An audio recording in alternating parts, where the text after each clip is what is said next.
Okay, next up, Future Skills Center is a funding arm of ESDC and a strong supporter of workforce development initiatives through partnerships with Skill Plan and the CBTU.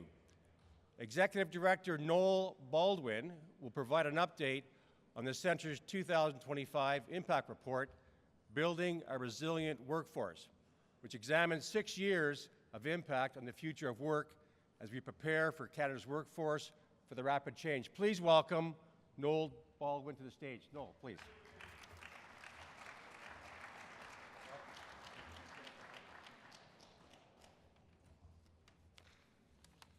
Good morning. Good morning. Thanks for welcoming me. C'est un grand plaisir d'être ici parmi vous aujourd'hui pour vous parler du travail du Centre de compétences futures. I am Noel Bladwin. I'm the Executive Director of the Future Skills Center, and it's a real pleasure to be here today and talk to you a little bit about the work that we're doing. For those of you who don't know us, the Future Skills Center opened its doors in 2019 with funding from the Government of Canada's Future Skills program.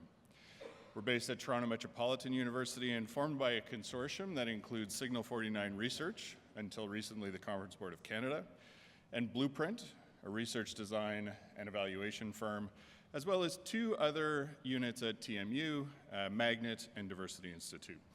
And our mission, what we're trying to accomplish, is to use research and pilot testing to generate insights that help us understand how the labor market is changing, how people get and keep skills through their working lives, and to test innovative solutions to some of our most pressing workforce challenges and greatest opportunities so that Canadians can thrive in the future of work.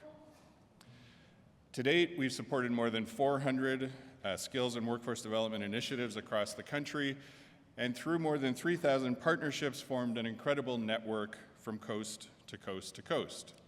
And included in that is more than 36 projects and $41 million invested in initiatives related directly to skilled trades and apprenticeships, including work that supports marginalized and disadvantaged youth and underserved populations through things like Blue Door Services Construct Initiative, which we're replicating in a number of cities across Canada, including here in Ottawa, and upskilling efforts around how to bring green building and retrofit techniques into the system with the Canada Green Building Council.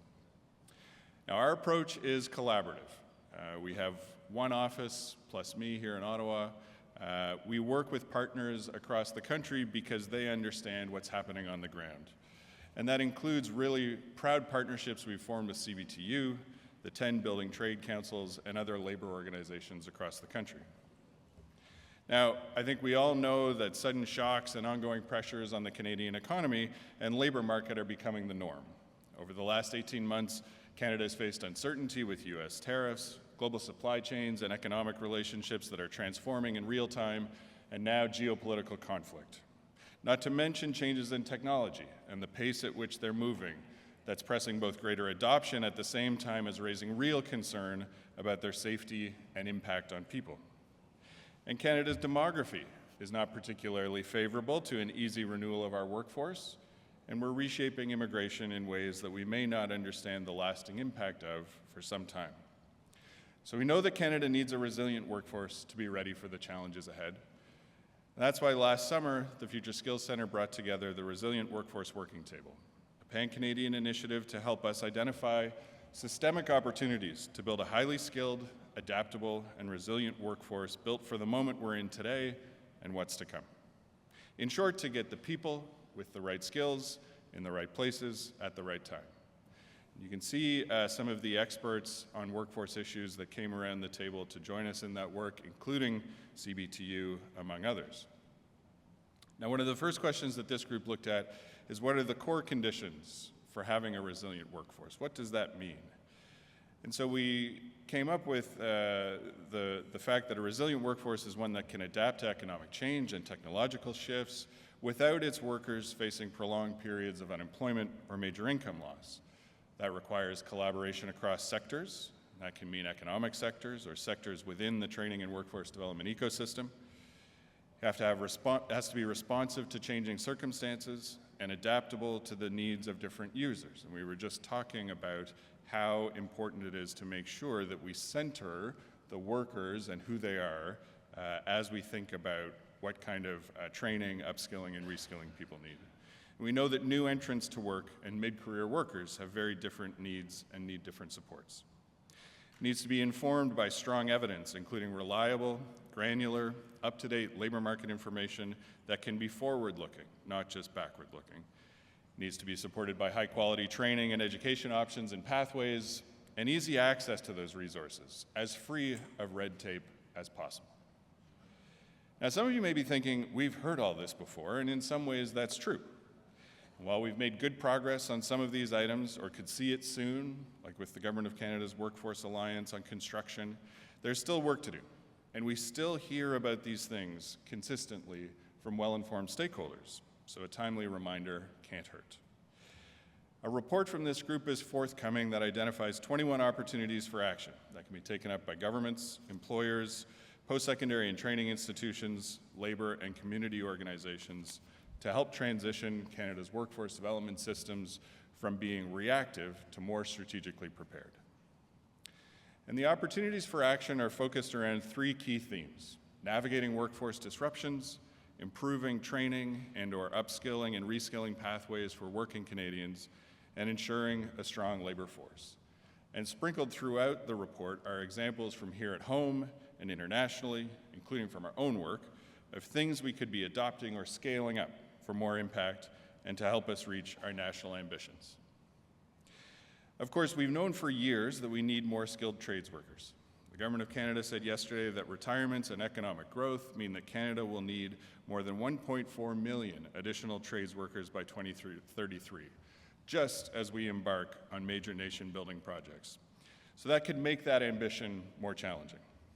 That makes yesterday's announcement in the economic update of historical federal investments in the skilled trades to recruit, train, and hire 80 to 100,000 new skilled trades workers by 2030-31 welcome news.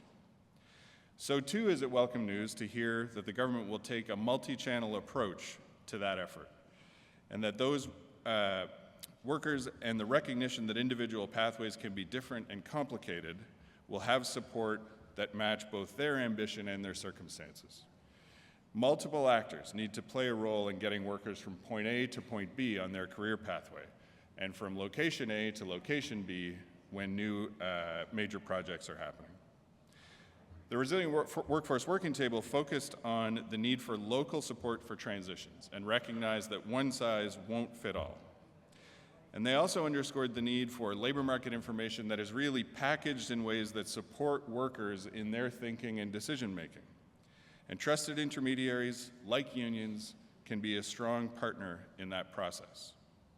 Now, I know that you heard yesterday from Kyle Downey from Skill Plan, who talked to you about some of the work that they're doing, and I think a really critical example of an innovative solution that's having an impact is that work that Skill Plan is doing with CBTU and the 10 provincial building trade councils. The Build Your Skills and recruitment platform that they've created is really showing meaningful progress, that's the word I'm looking for, to tighten up that pipeline for future skilled tradespeople at each step in the pathway, from exposure to information about what careers and trades are really like, to skill assessment so people understand where they are today and where they may have to fill in gaps, to pointing people towards training that's right for them, and ultimately to certification and boots on job sites. I think as Kyle said yesterday, that platform is going to be ready for this big push to build Canada. The other thing that work has really opened up is a dialogue about the important work that unions do in keeping their members up to speed on the skills they need to be resilient and their capacity to do even more. And we've seen that through programs like the Government of Canada's Union Training and Innovation Program, which I think is really critical in the days ahead. Let me wrap up by saying that this is a really crucial moment for Canada, and the brothers and sisters in Canada's building trades unions are a big part of how we'll be resilient to win today and in the future. Canada's future is union-made indeed. We'd love to connect with you about the work that you're doing, and here are several ways that you can connect with us. Scan any of those QR codes if you're interested in learning more about the work that we've done, the research we're publishing, the insights that we're generating. And it's been a real pleasure to be here with you today. I hope you enjoy the rest of your conference. Thanks very much.